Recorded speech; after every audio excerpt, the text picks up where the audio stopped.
talk about diversifying your medical staff, people often think that's going to be at the expense of another group of people, and it's not.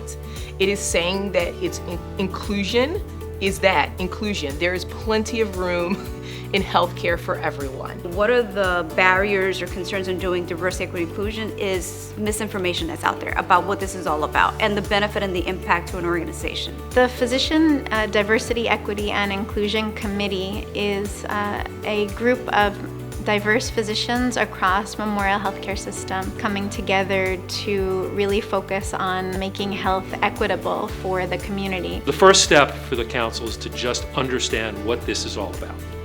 And fortunately, the members of the council are all educating each other on what it is all about. From there, we will establish certain principles that Memorial stands for to make sure that we are doing everything we can to address whatever concerns are out there. And so now we have this group of physicians who is helping us to lead the way. And we've been able to start very difficult conversations.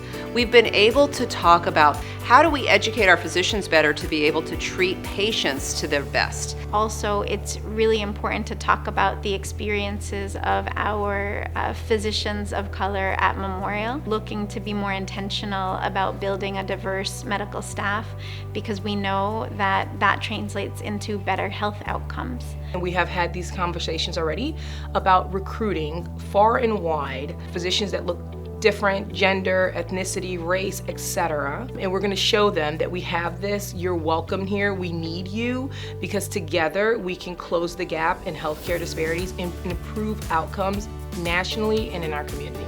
At Memorial, we are committed to educating our young physicians on this topic and giving them an opportunity to lead and do some of the important work within our patient population and within our communities to help close the gap.